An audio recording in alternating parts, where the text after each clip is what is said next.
Well, hello and how are you? Welcome to Class A CDL Training with Cowlitz County Public Works.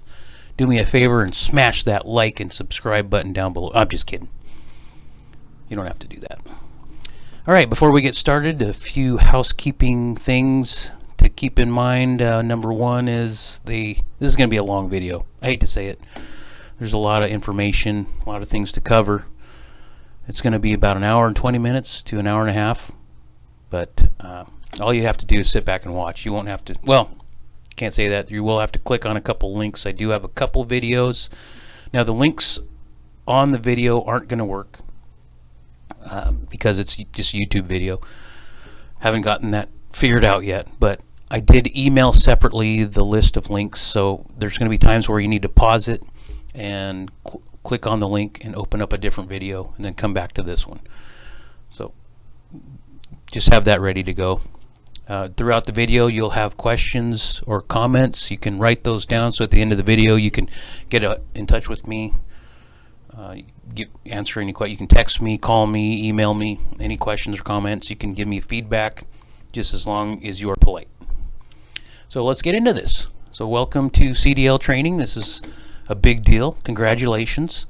It's a big moment for you. It was a big moment for me when I got mine. I remember times were a little bit different. Back when I got mine 30 years ago this year, all you had to do was go to the DMV, pay $7, get your permit. You didn't have to do any testing written until you actually wanted to get your license. So it's a little different now, but you know, I still had to do the written test. I still had to do the drive test.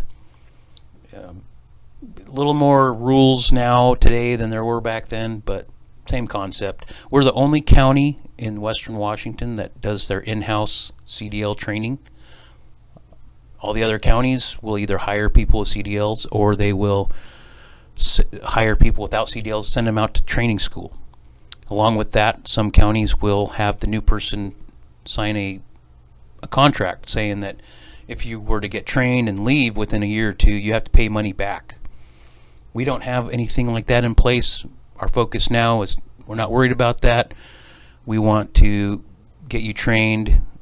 We want to put that investment into you to make our organization better. That's what it's all about right now. There's a quote that came from some businessman, and the question was, what if we train them and they leave? And the businessman says, what if we don't train them and they stay? So that's something to think about. What's been keeping our program going strong are great trainers. We have great trainers here who've devoted a lot of time and effort, energy into the program, and thank you guys to those who have done it. But also we have great trainees, people like you. So thank you very much. You're what makes our program such a success, and we want you to be a success also. So that's our main goal. As long as we've been doing this, it's been going well. However, there were some new rules put into place February 7th, 2022.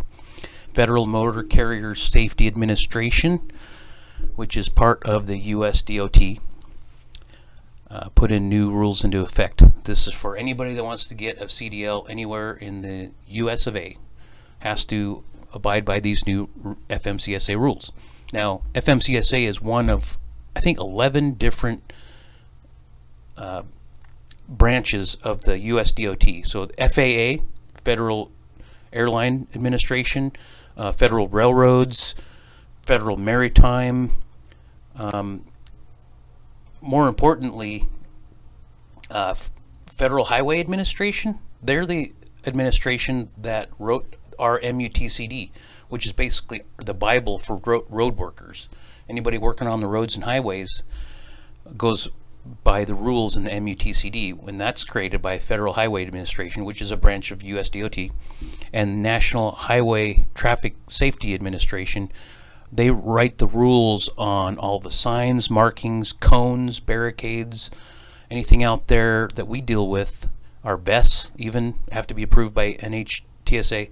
That's another branch of US DOT. So there's a link here. You can't click on it because it's a YouTube video, but get on that email with the links and pause this video, take this time to click on that video because it's great information that explains a little bit about USDOT. So go ahead and pause this and do that now.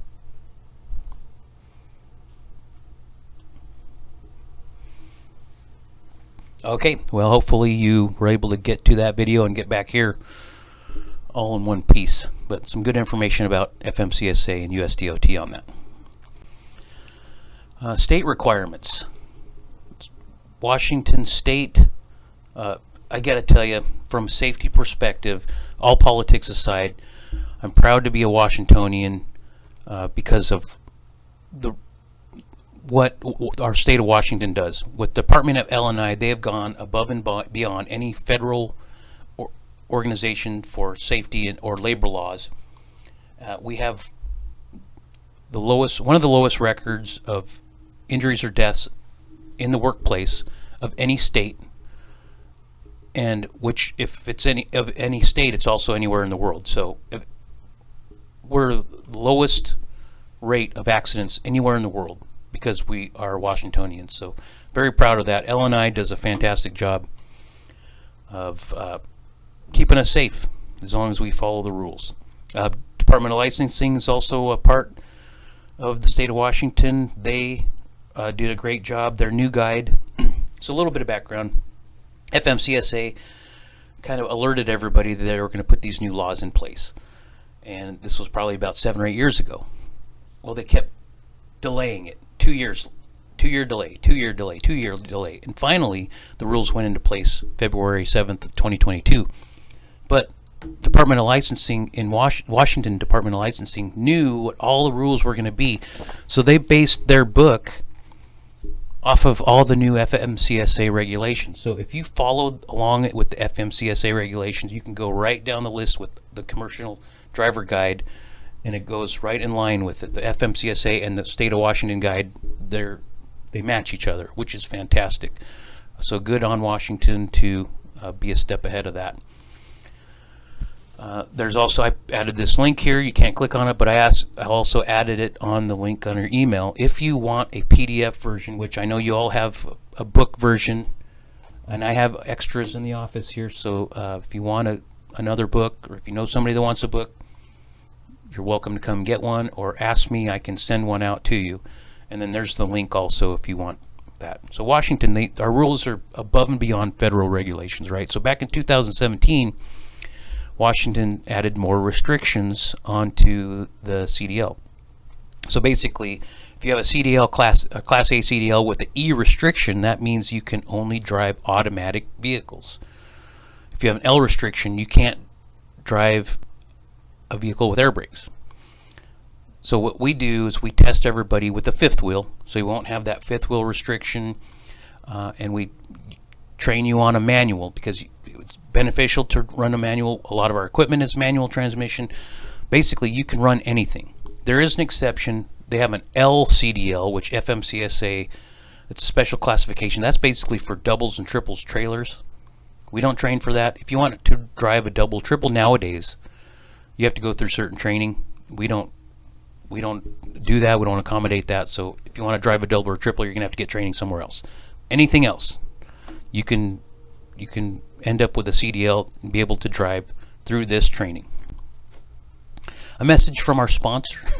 This is just basically a TED Talk. It's great. It's the secrets of success, and this will help you greatly. So pause the video, click on this link off your email links. Secrets of Success in 8 words. It's a short video, probably 10 minutes or whatever it is, and then come back to me. So pause it now and then click on that link.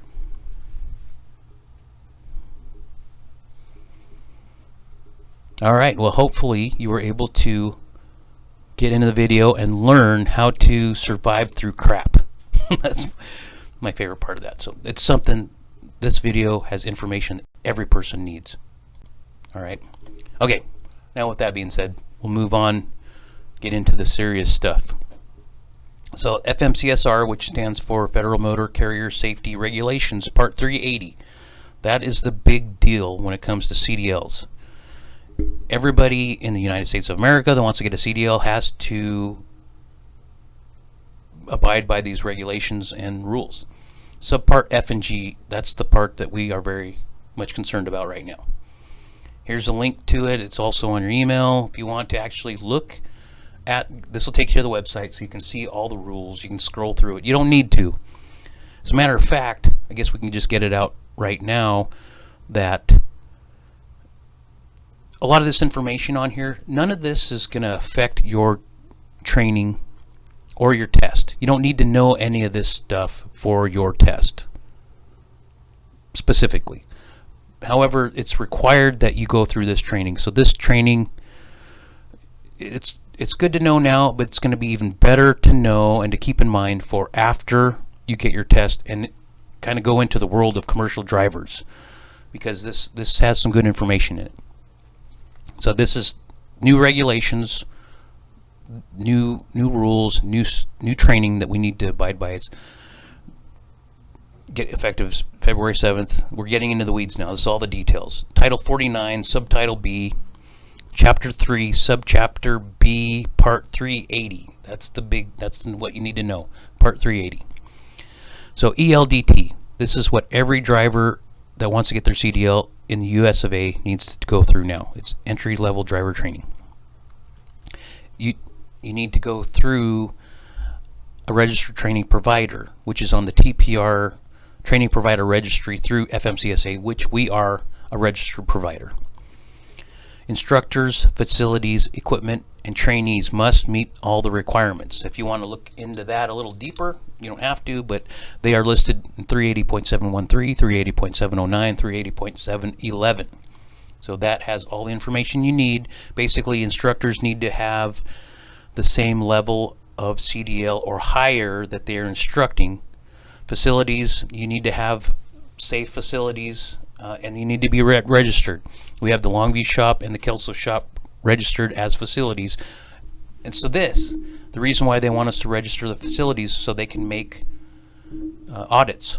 They can show up and do inspections whenever they want, unannounced. So that's just something to keep in mind. All we have to say is, oh, they're out on the road. If you're not there, they're out on the road. But they might catch you there. But anyways, we have to register that. The equipment needs to meet regulations. You can't have some Sanford & Son truck. You have to have a truck or equipment and a trailer that will pass inspection and be roadworthy.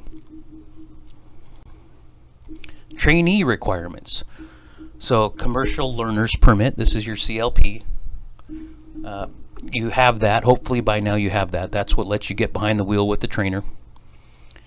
That's not as easy to get as it used to be. Like I said earlier, you used to just pay the $7 and ask for a permit and they give it to you. Now you have to do the knowledge test first. So good job on doing all the studying for that. We actually count your study time, and the process of getting your CLP goes toward your training.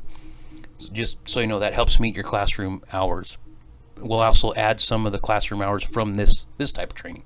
But anyways, congratulations on getting your permit. That's a big deal. It's valid for 180 days. You can get it renewed once. That's pretty painless. If you want to go out past 360 days, which is like almost a year, then you have to pay a different fee. You have to jump through some hoops. But we've never needed anybody to get an extension in recent years, and we don't plan on having to do that with you either. So we have all the faith in you in the world. We'll get you your CDL before 180 days. You got your medical card. Hopefully you have a medical card. If you don't, pause this video, go out and get it right now. Click on the link and go get it. But no, you need to go to a medical office and get a DOT examiner card. If you have it, great, nice work. But the third most important part is positive attitude. If you don't have this, you need to go find it. Pause this video, go find it. Positive attitude is going to help you starting right now. It's going to make everything so much easier and so much better for you. So honestly, it's a big deal. You're looking at 3+ weeks of training. We have extended it a little bit for some people that might need a couple extra days or maybe a week extra of training. If you do, that's fine. Normally, by the time people get to that 3-point mark, they feel pretty good. They know whether or not they're ready. We feel pretty confident you'll be good in 3 weeks. If you're going from a B to an A, you only need 2 weeks of training. So there's a little bit different of curriculum.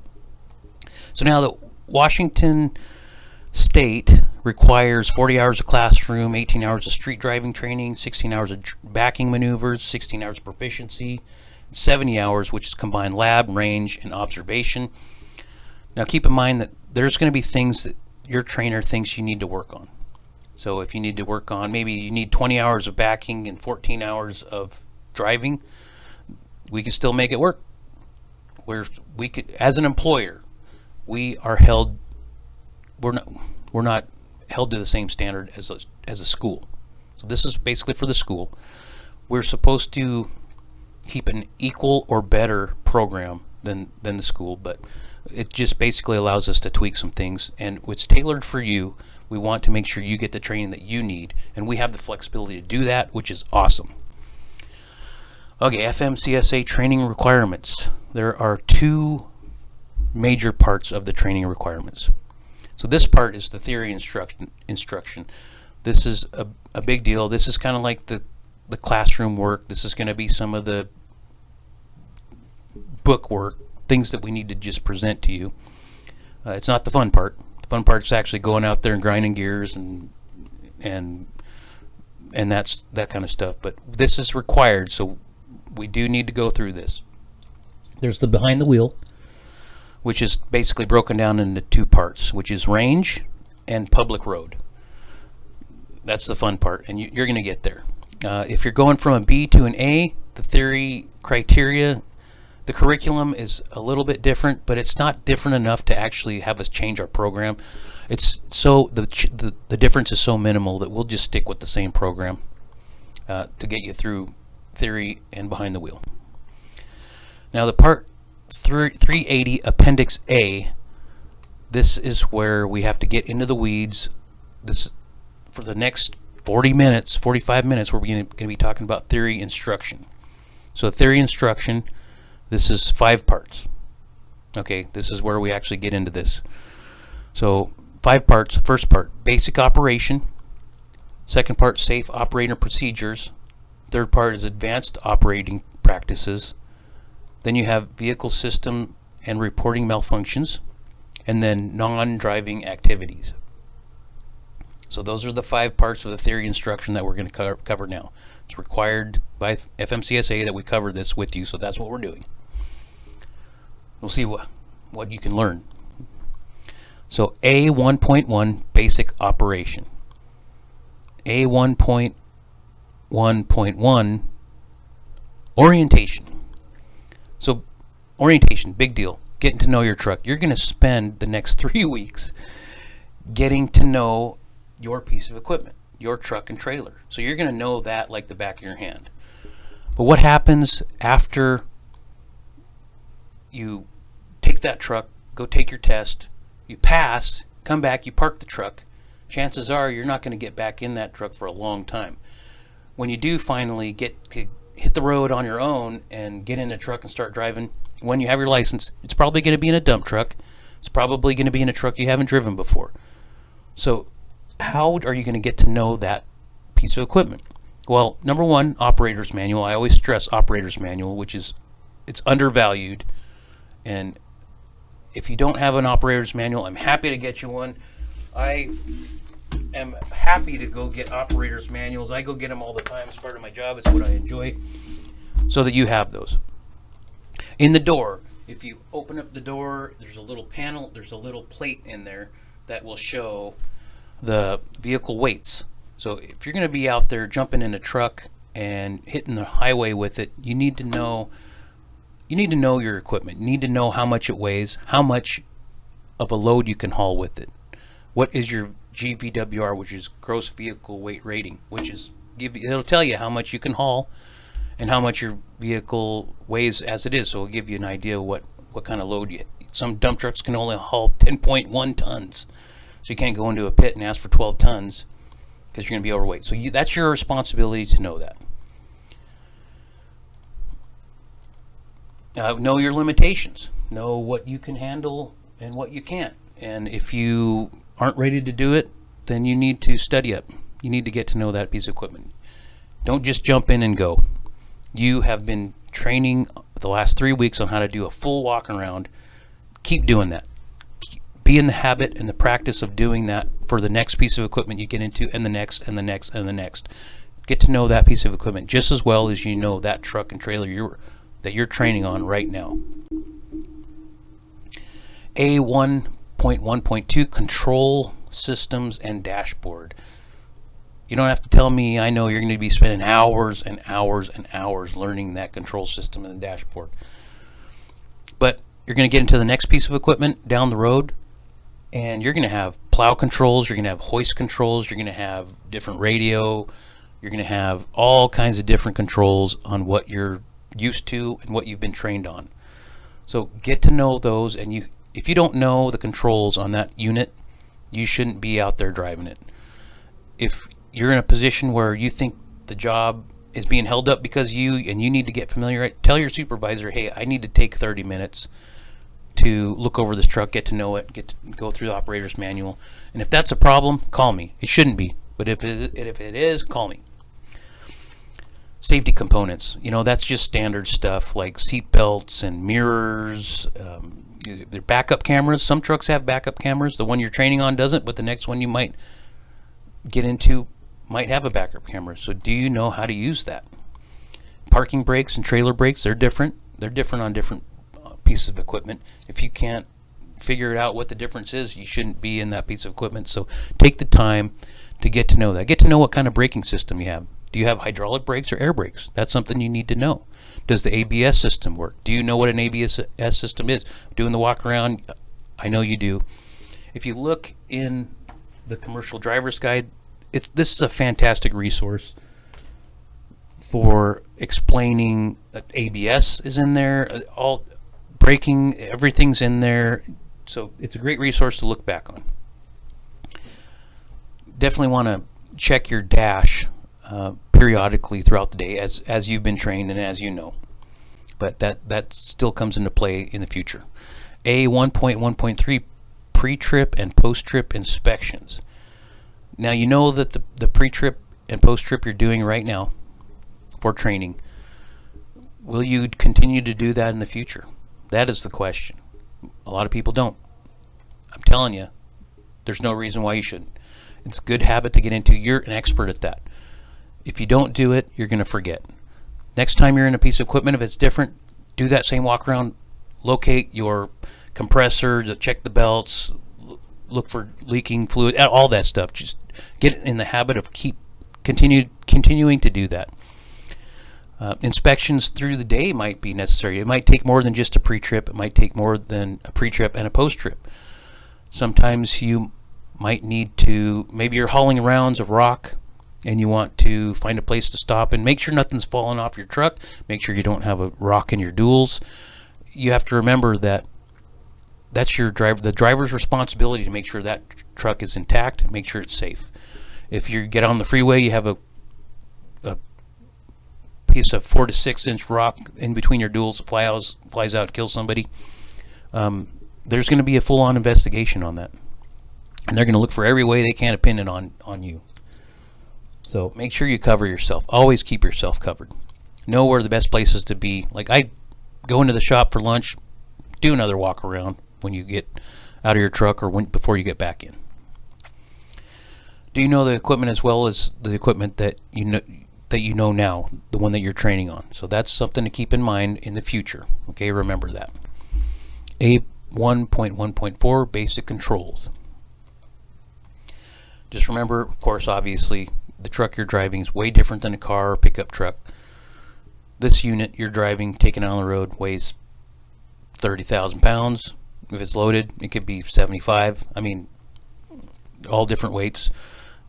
There's a lot of differences between that truck and your car or truck that you drive at home. It turns differently. You've heard of off-tracking. Off-tracking is when your rear tires don't take the same path that your front tires do. I mean, every truck off-tracks differently. Something to keep in mind. Your equipment's going to accelerate slower. It's going to stop slower. You can't buzz around. You can't be like, oh crap, I am in the wrong lane, and just dart over to the other lane. And sometimes you might have to make a 1 mile loop to try to get back to where you were, because you just don't have that type of reaction with the big rig. It's just the way it is. There's also places you can't go. Have you ever been out in your Honda or your personal vehicle and said, hey, I wonder what the weight limit is on this bridge, or I wonder what the height on this overpass is? Those are things you need to know. That's your driver's responsibility. So height and weight restrictions, they're out there. It's a real thing. 1.1.5, shifting and operating transmissions. We have all different types of transmissions. We have manuals and automatics, and the manuals, just because they're manual doesn't mean that they're the same. They have different shifting patterns. Some it's a standard H, some it has like 5 branches, and then you split it and you have 5 more. Some have 4 and 4. Some have a 3-way splitter. So they're all different. So it's gonna be a learning curve. They're all gonna be different than that truck that you're learning to drive in now. So just be aware of that. Learning when to shift and when not to shift. Don't shift coming down hills, because what happens if you try to shift coming down a hill and you miss the gear? You're never going to get it back in gear. That truck's going to go careening down the road, gaining speed. You're going to try to rely on your brakes. Your brakes are going to give out. You could launch off some cliff, or you could ram into the back of somebody, or in an intersection. I'm telling you, shifting is not trying to scare you, but a little bit of fear can help you create respect for that unit. Which gear to start out at? If I'm empty, I might start in second or third, depending on how strong the transmission is. If I'm loaded, I'll probably start in first or second. Those are things that you'll get practiced at, but all trucks are geared a little bit differently, so you're not going to start in the same gears with every truck, with every load. It's all going to be different. Don't coast. Don't coast down the hill. Don't coast coming in. Obviously you're trained to not coast, but knowing why you can't coast is the important part. You need that transmission. You need to be in gear to be able to control that piece of equipment. It's a big piece of equipment. 1.1.5, backing and docking. Now, we don't do a lot of docking. I mean, some of our tankers do, but we do a lot of backing. GOAL is our good acronym for means get out and look. It's always best to get out and look. There might be things there that you don't see from inside the cab, but also you can get an idea by getting out, doing a quick walk around, see what you're up against. It's a good thing. It's good practice. Now, we don't do much docking, but we spend a lot of time backing. I mean, ditching, chip sealing, which is also called oiling, shoulder rocking. We spend hours upon hours and upon hours doing those things, and those are all backing. So we spend hours backing. So you're going to end up getting pretty good at backing up. But just realize that's not safe. It's not as safe as driving forward, because it's blind spot back there. So that you just be aware of that. Proper docking procedures need to be addressed. Now, you're not going to have to back a trailer up to a dock. You most likely won't have to at this job. What if you leave here and go work somewhere else? They're going to say, well, do you know about docking? And now you can say, yeah, I had this really awesome guy that trained me about 1.1.5 back in 2023. So, but that's something to be aware of in the future. 1.1.5, coupling and uncoupling. Basically, we have all kinds of different couplings devices. We have fifth wheels, we have pintle hitches. Pintle hitches have subtypes. Fifth wheels have subtypes. Not all trucks and trailers work well together. We have one truck that has an adjustable fifth wheel and adjustable plate, and it won't work with the trailer until it's adjusted. So don't assume that a fifth wheel is going to work with a fifth wheel. Pintle hitches. We have different types of pintle hitches. So just make sure you're familiar with that. Don't take off and hit the road until you know and understood what type of coupling and how it functions. Let's see here. 1A, okay, this is the next chapter in our theory part of our training. So it's A1.2, Safe Operator Procedures. A1.2.1, Visual Search. This is all about keeping your eyes open, focusing on the road ahead, avoid distractions, keep your head on a swivel, always know what's beside you, behind you, in front of you, but always be watching out in front, because your vehicle equipment is going to be moving in that direction. You need to know what's in your path. So what you'll be watching for: hazards, pedestrians, and tweakers. Look out for those tweakers. They do not care how big or fast your vehicle is. They will walk right out in front of you. I'm telling you. And then they'll say it's your fault. Okay. So a good idea on watching for hazards. A good example is the move over law. You're on the freeway, you're looking ahead, you see a tow truck or a state patrol pulled over on the shoulder. The move over law, state of Washington, requires you to get over for the safety of those people. Move over into the center lane. So that's a good example of visual search and watching down the road and paying attention. Drive defensively. When you're out there, there's a lot of people on the road. They're not going to be paying attention as well as you are. You still have to watch out for them. Watch for distracted drivers. I see people down with their heads down on their phone, either stopped at a light or even while they're driving. I don't know how people can look down and drive at the same time, but you watch out for those people. Another thing that really, one of my pet peeves, is when I'm driving on a 2-lane road, oncoming traffic crosses that center line into my lane. That's one of the things that it bothers me. So just watch out for that. 1.2.2, communication. This is a big one. What's the best form of communication? Is it to give them the bird? Well, probably not. As a county employee, you need to remember you represent the county. That big county emblem is on the side of your truck. As much as you would like to, as much as you have the right to flip them the bird, can't do it. You got to use proper communication. So that involves proper signaling, which could be headlights, flashing headlights, turn signals. Obviously, that's a good way to communicate. It's required. 4-way flashers. You can use the horn.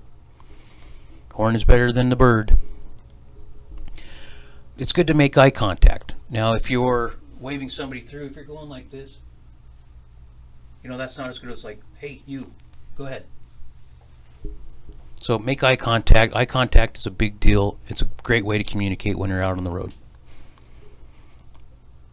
We also have beacons and strobes. Now, beacons and strobes are important because having your beacon on or your strobe light on can make you go from just being a weirdo that's parked in the middle of the road to being in a work zone. If you're a mobile work zone, you're a mobile unit with your strobe on, you are considered a work zone. So we actually had a guy get rear-ended, and the guy that rear-ended our truck said that he was sweeping, actually, so it was a sweeper. He said that he was just working in the middle of the road, no signs. Well, he had a strobe light on, so that made him legal to do his job and work. So it was the other guy's fault. So remember, that's a tool. It's a great tool of yours. 1.2.3, distracted driving. This is a big one. 5,500 people get killed in the United States every year. 5,500 people in the U.S. get killed because of distracted driving. Almost 500,000 people in the United States get injured from distracted driving because of cell phones. So calling and texting is a no-go. If there's an accident and there's an investigation, they can take your phone, and they will take your phone. There's going to be a full investigation. They're going to take your phone. They're going to go through it and determine whether or not you were on that phone. Radios and technology could also be a form of distraction. Now keep in mind that if you are using any of these for an emergency, you are exempt. You can. That's what you are allowed to do that. If you are contacting a supervisor or somebody else regarding an emergency or the authorities, you can be on your phone, and it is legal. To always pay attention, visual attention to your surroundings at all times. Manual control, use both hands. If you don't have both hands on the wheel, you still need both hands to drive, so keep both of those hands unoccupied, off your phone. Wait till break time, wait till you pull off the side of the road, then check your text. And remember, we are being paid to come to work and be mindful, to pay attention to what we're doing. That's our job. We're not getting paid to show up to work and answer our texts or think about how mad we are at our wife or anything like that. We're paid to show up to work and focus on what we're doing. That's how we get our paychecks. 1.2.4, speed management.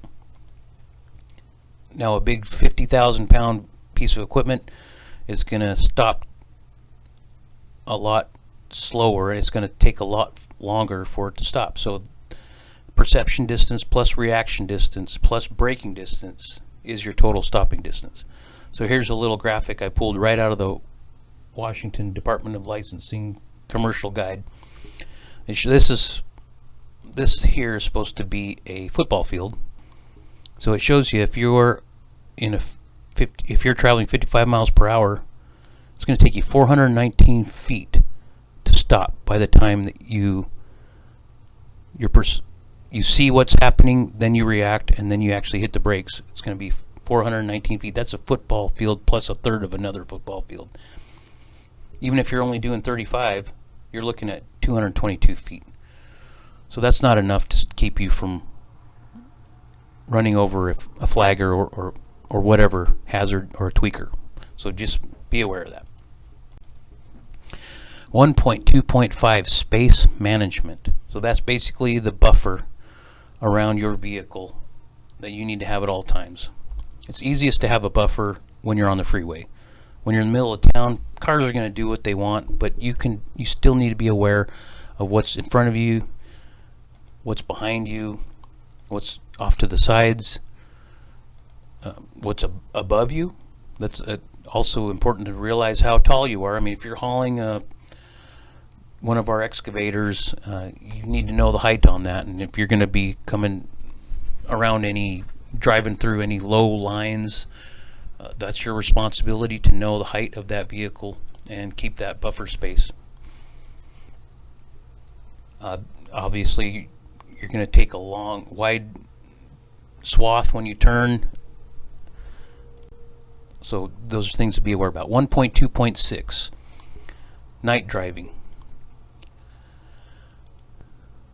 Night driving is more dangerous. That's why we suggest having a rider when you're doing night driving operations. Now, it's not in the policy. Some people ask why we don't have it in the policy. The reason is because we want to have that flexibility for the driver to make that decision on whether he needs somebody or not. Some drivers, I know as a rider, you're probably saying every driver needs to have a rider. But once you become a driver, your perspective might change. Sometimes you don't have a choice. Sometimes you just have whatever's assigned to you. But when you're driving, it's good to have somebody with you. I always enjoyed having somebody in case they needed to spot me, or if they needed to jump out and help me cut a tree, because you're not allowed to be out there cutting trees by yourself. So at nighttime, it's good to have that extra set of eyes. Markings can be hard to see at nighttime. If they don't freshen up their paint stripes every year like the county does, some of these roads are hard to see, especially when it's dark and it rains. At nighttime, there's glare. If there's an oncoming car and a deer crosses in front of you, you're not even going to see the deer because you're going to have that glare in your eye. Just something to be aware of. And sometimes we get those nighttime call-outs, and you get those 2 a.m. drivers. And usually those 2 a.m. drivers, they're something to be fearful for or fearful of, because you know that they're probably coming home from the bar. And then fatigue. Fatigue is a real thing. People get tired at night. That's just the way it is. So you got to know when to set your limitations for yourself. If you can't do the job, you need to speak up. Keep yourself safe. 1.2.7 extreme driving conditions. We have fog, which it's good practice. Anytime there's fog, day or night, turn on your lights. A lot of our trucks don't have the automatic lights like our personal vehicles do, so hopefully they will in the future, but for now, everything's manual. Turn on those lights. Wintertime, I spent hours behind the wheel of a snowplow and in the passenger seat too, and when it's coming down, it's cold outside and there's snow, we would have to blast our defroster to keep our windshield from freezing over. So that means it'd be colder than heck outside, but we'd have our windows down and our defroster up high when it's 30 degrees out. So to keep that windshield heated up. I know that the new trucks are a lot better than the old trucks were, but having that strong defroster really helps. Chains and bungees, that's part of the job to keep those in good shape and functional. When you're working out in the heat during the summer, you want to have a good air conditioner. Believe me, I know all about that. So make sure you get those serviced in spring before summer hits. Coolant levels. We've had trucks throw an engine light on and it goes into shutdown mode. We'll have a mechanic show up, come from Central, drive all the way out there and say, hey, you're just low on coolant.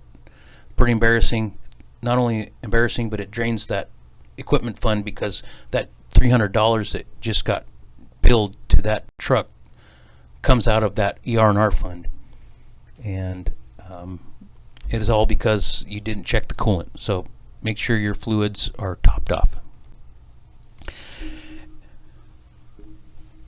All right, the next part of the theory training, A1.3 Advanced Operating Practices. 1.3.1 Hazard Perception.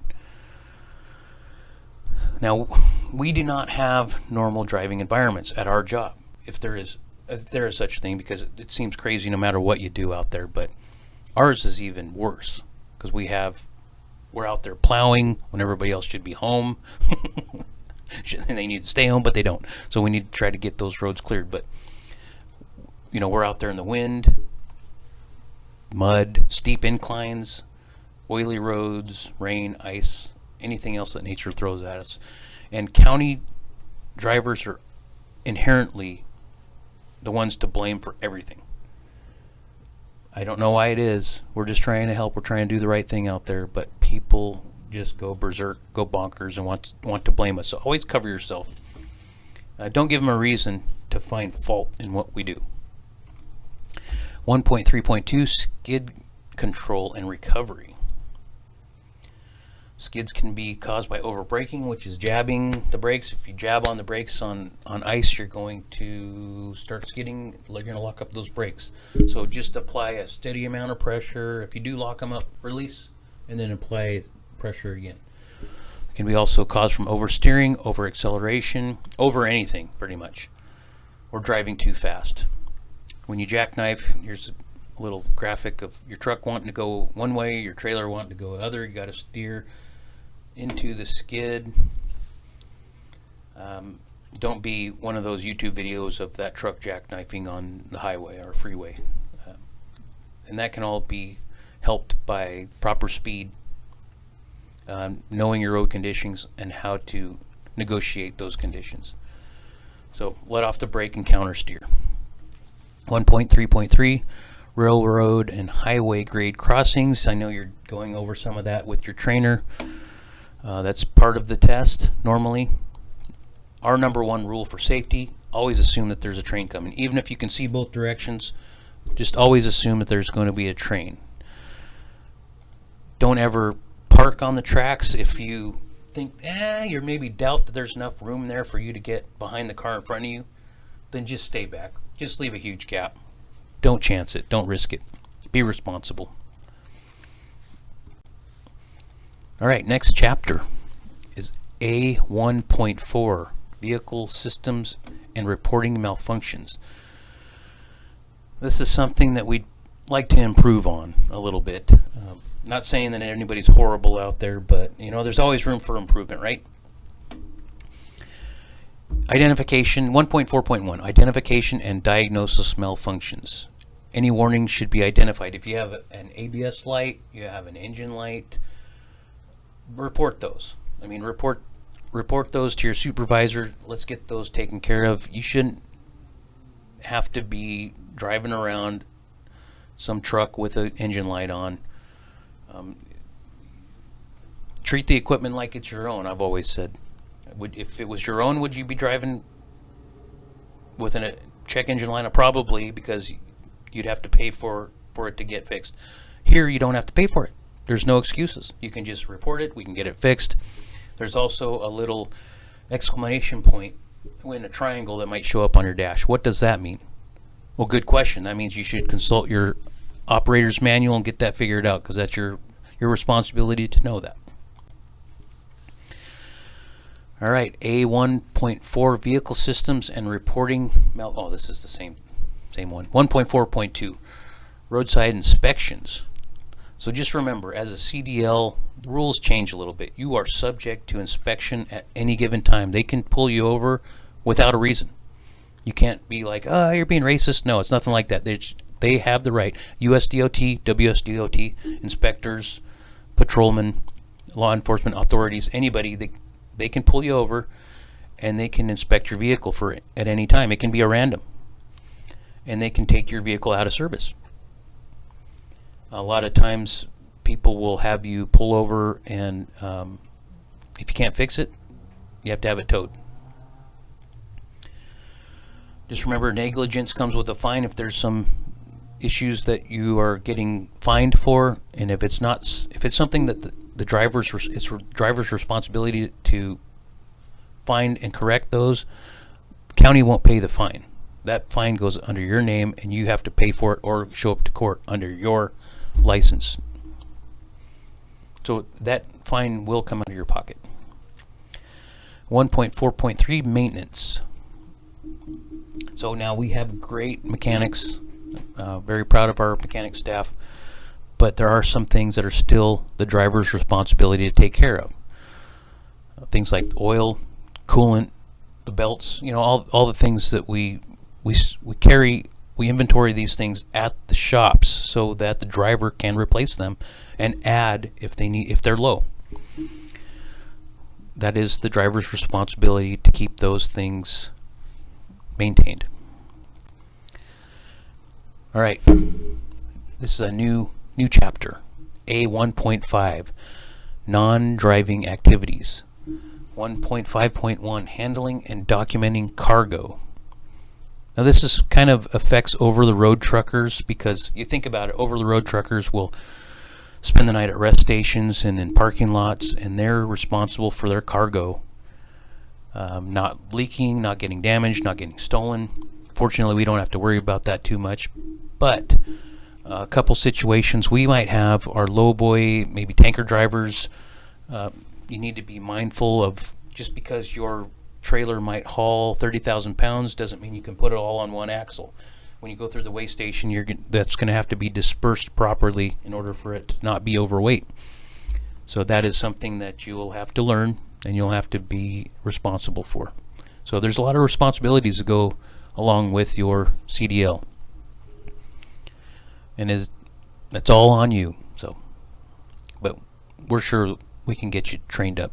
You'll get it all figured out. We don't expect you to throw on a 30,000 pound piece of equipment and just go for it without properly being trained and prepared. If you're involved in an accident while overweight or improperly tied down cargo, you could be at fault. They will do a full investigation, and if they find that you were negligent or that you didn't load the truck properly, you were overweight, they could not only fine you, but they could sue you. It could get pretty ugly. 1.5.2 Environmental compliance issues. So we don't haul hazardous waste very much, but as soon as you start spilling oil on the road, that's considered a hazardous spill. you're going to get Department of Ecology. You can get fined. You could be subject to city, county, state, and federal requirements and laws and fines. 1.5.3 hours of service requirements. Now, Cowlitz County is exempt from hours of service. So normally, a driver can only drive for 11 hours drive time within a 14-hour or 15-hour window of time, within a 24-hour period. For us, we're exempt from that because we're going to get called in, we're going to work a full shift, then we're going to get called back in, and we're going to plow. But we do have to remember to balance public safety with our own safety. So while you want to answer the call to go out and plow the road and serve the public, you still need to be aware of your own safety. If you're out there working 18 hours and you're barely hanging on, you're angry, you're tired, you're hungry, you're going to you could potentially put yourself in an unsafe situation. So make sure you are your own advocate for knowing when to set your limits. We don't have logbooks here, but non-governmental agencies, big private companies, all the over-the-road truckers, they either have paper logbooks or transponders. A lot of the newer trucks have the automatic transponders, so they can't do anything without everybody knowing their business. But that's what they deal with. 1.5.4, fatigue and wellness awareness. Don't drive tired. We had one situation where we had a guy that was driving, it was a county employee a long time ago, and he fell asleep, ran the truck off the road, ran into a tree. Well, he was too embarrassed to admit that he fell asleep, so he said he blacked out. Well, he actually put himself in an even worse situation because it became a medical issue where he couldn't drive again until he was cleared. He had to do a series of tests. A medical examiner had to have him multiple appointments to make sure it wasn't a neurological or heart issue, cardiological issue. So it was a big ordeal. It was over a year. It was a little over a year that he went without his license. He still maintained his employment. He was very fortunate. But he went without a license for a long time. Well, even falling asleep at the wheel, you still have, there's a lot that could go wrong there. You could lose your license for a long time. You could get sued. I mean, there's a lot of things that could. So don't drive tired. Chronic and acute driver fatigue, that's a real thing. My sister-in-law has chronic driver fatigue, which she can watch a movie at the theater. She won't fall asleep, but when she gets behind the wheel, she gets tired. And I think it's because of the motion and everything. It's a real thing. Chronic and acute driver fatigue. If you have this, keep yourself safe, keep everybody else safe, and deal with it the right way. 1.5.5, post-crash procedures.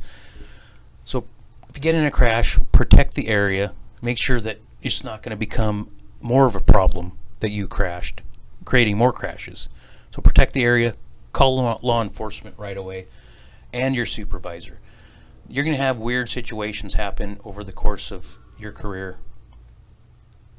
I've had it happen where a lady ran into me and didn't damage me because she hit my hitch, but she didn't want to get the police involved, so she said, "Oh, it's fine." Well, there was a pretty good dent on her car, and I said, "Yeah, I'm sorry, ma'am. It's our policy, which it is, to call law enforcement first, right away, first thing." What could happen if that lady went home? Her husband could get all mad about it and call the county, call commissioners, and we would end up paying the bill. We would end up paying for that even though we were at 0% fault. So whenever there's an accident, call law enforcement, call your supervisor. One of the important things, let your supervisor shoulder some of that burden with you. It's going to stress you out. You don't need to do that alone. You can pass some of the weight off on your supervisor. That's our job. That's their job. We just want to make sure you're safe, but do things the right way. Use the right protocol. Give aid to any injured people. We're trained, so you are trained to help people, so you can do that. 1.5.6 external communications. Keeping your employer updated on status of your license or medical card is required. Now, the specifics, especially with medical, your medical business is your business. There's privacy there. We don't want to cross that line, but there is a responsibility there to keep us updated. Renewing either one, license or medical card, is the driver's responsibility. I do send out reminders, but it's a courtesy. Communication's part of our job. As public employees, we need to be professional. We need to be cooperative. If we go into a weigh station or we get pulled over by an inspector, remember they're doing their job, and part of our job is to be professional. You do represent the county. 1.5.7 whistleblower or coercion. So here's a link for if you want to delve into this law a little bit further. It's on the link on your email. Basically, it's if you are told to do something that is unsafe or it violates the rules, you should report it. Don't feel like you should be ashamed, or don't feel like your psychological or physical safety is being compromised, because we would never put you in a position like that. You are protected. You should report it, and you cannot be retaliated against if you do report a safety issue or a violation. If you'd like to, you can talk to me. I'll be your guy. I'll be your teammate.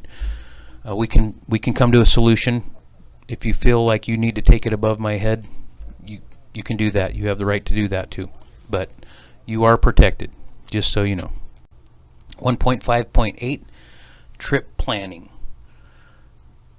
When you don't have to worry about this, obviously, throughout your training. Well, actually, you do. There's going to be places on your route where you might have to look ahead. You might have to plan ahead. This is mostly for over-the-road truckers, but occasionally you will be sent maybe to Sumner to take a mower or an excavator up there and drop it off. Find out where the your low height, your overpasses are, or any kind of issues like that. What hazards will you find? What hazards, overpasses or bridges, rail crossings, heavy traffic areas. One of my favorite things, roundabout. Try taking a truck and trailer through a roundabout. They always suck, but at least if you know ahead of time that you're going to be faced with that, you can prepare.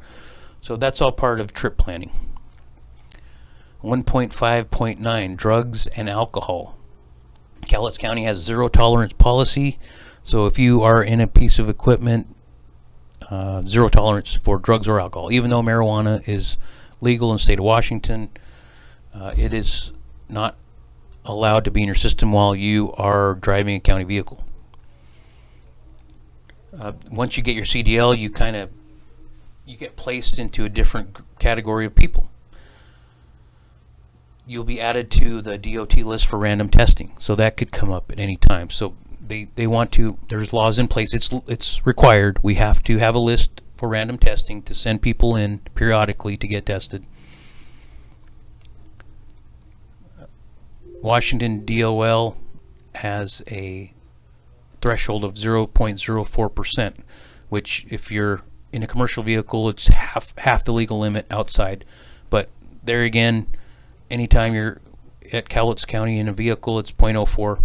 And even if you're a CDL holder, we'd have to look at this law, but if you're a CDL holder and you're driving a personal vehicle, you still have a 0.04% threshold. Alcohol is related to over 20,000 deaths a year.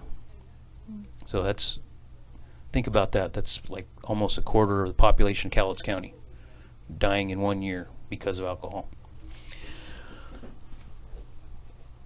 If you get pulled over for an inspection and you're in a CDL vehicle, if you have a .0001, that's enough for them to take your vehicle out of service. Any detection at all whatsoever of blood alcohol content will get you out of put out of service. 1.5.10 medical requirements. Now, every CDL driver needs to have a current valid medical card. We use Lower Columbia Occupational Health because all you have to do is make an appointment. You can go in there, they direct bill Cowlitz County for your medical examination. You can also use your own provider. What you would do is you'd go in, you'd pay for your visit, which will probably be $120, and then you'll bring the receipt back. We can reimburse you. But for us, the easiest thing, for a lot of people, they'd rather just not pay that, so they go directly to Lower Columbia Occupational Health. They have a contract with us. Medical information is private. However, if your card is not renewed, you are ineligible to drive. But let me know, because I can help you out. We can make appointments. We can make adjustments. I do send out reminders, like I mentioned earlier.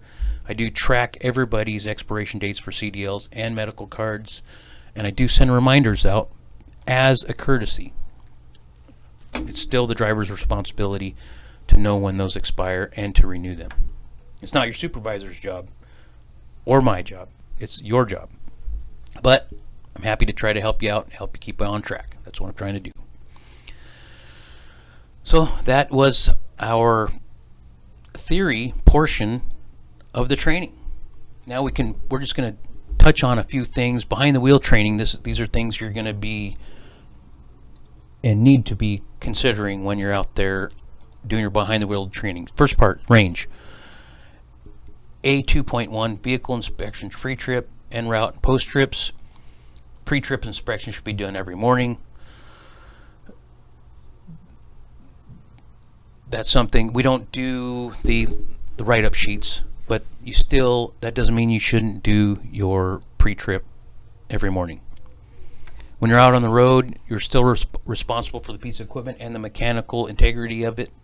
So just because you do a pre-trip in the morning doesn't mean you can drive it for 12 hours and it can fall apart.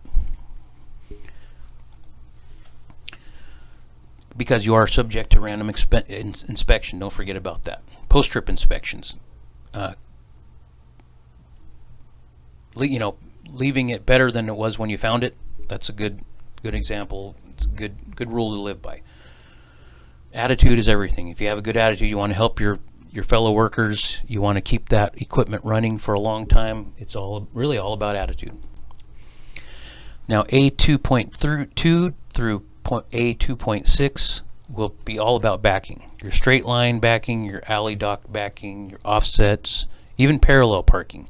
Now, parallel parking, the first three you'll be doing until you master it. The last two you won't do much. You won't be tested on it at all. But practice it, because if you could parallel park that truck, what a boss you would be, right? But it'd also be good to do in case of emergency. And it's required to practice that. So practice it at least once when you're going through your training. A2.7, coupling and uncoupling. You have to be able to demonstrate coupling, inspecting, and uncoupling combination units. You might not be doing this during your test, but it is required during your training that you demonstrate that you can couple and uncouple that equipment. You'll probably do it here or there, so that will work. But it's not just about connecting it and you're good to go. You have to do full-on disconnecting and connecting. Disconnecting is the hoses, chock the wheels, and then connecting it back up. You want to supply it with air. You want to check your ABS system. So we need to work with fifth wheel and pintle hitches, which we both have. Here's a couple diagrams of some pintle hitches straight out of the DOL CDL book. Now behind the wheel, the next segment of your training, first part is public road. Let's see here, A3.1, vehicle controls. This is basically all your standard left turn, right turn signals, lane changes, curves at high speed. Now don't try to take on curves at high speed for training. Just know that taking on curves at high speeds is a bad thing. Entry and exiting from interstates or highways, that's something you'll work on. A3.2, shifting and transmissions. Now we train it, like we said, on manual and transmissions, but one element that we're supposed to talk about is fuel efficiency. Using a manual transmission is fuel efficient, especially the way I drive. Like a grandma, I use low gears. I always shift in that 900 to 1500 RPM range, where a lot of guys will do the 1200 to 1800, and I'm more of a relaxed low RPM driver. I'd like to keep my RPMs low and my heart rate. Just be aware of, like we said earlier, every truck will have a different shifting pattern. The best one is this one. It's the good old 20 speed. A3.3, communications and signaling. That's pretty standard. A3.4, visual search. We talked about that. A3.5. Now these are things you'll be working on behind the wheel. We talked about the theory part, but this is behind the wheel. So these are actually things you will practice. Speed and space management. Just remember your good speed habits. We have heard of people with bad speed habits, and they have bad reputations. Don't be that guy. Be a person with good reputation, with good speed habits. Remember, road conditions will always change, and they will affect your speed and space management. Situational, environmental, that's spelled wrong, awareness. But basically that's just saying, don't worry about the spelling, just be aware of what's around you. A3.6, safe driver behavior. We talked about safety. We talked about A3.7, hours of service were exempt. A3.8, hazard perception, watching for hazards. Remember that move over law. A3.9, railroads. Our trainers are well versed in that. A3.10, night operation. A3.11, extreme driving conditions. So, okay, A3.10, night operations. You are approved, and you should, I would say you should make some time to come in and do some training at night, just a couple hours. That would be, it's part of the curriculum. It's something that you and your trainer need to talk about, and you can run it by your supervisor, of course. Just let them know, hey, we're going to come in. It's all approved. No questions asked. There shouldn't be. And if there is a problem, have them contact me. A311, extreme driving conditions, heavy rain, high wind, fog, snow, ice, steep grades, and sharp curves. We do all of those things every day. A312, skid control recovery, jackknifing, and other emergencies. We've talked a little bit about that, so hopefully you won't have any of those happen during your test.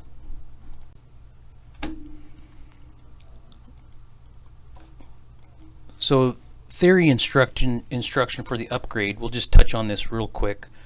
This is BA 1.1 through BA 1.5.2, and it's really the same as the curriculum, theory, and everything from that we went over, which was A 1.1 to A 3.3.12. It's all the same information except a few things.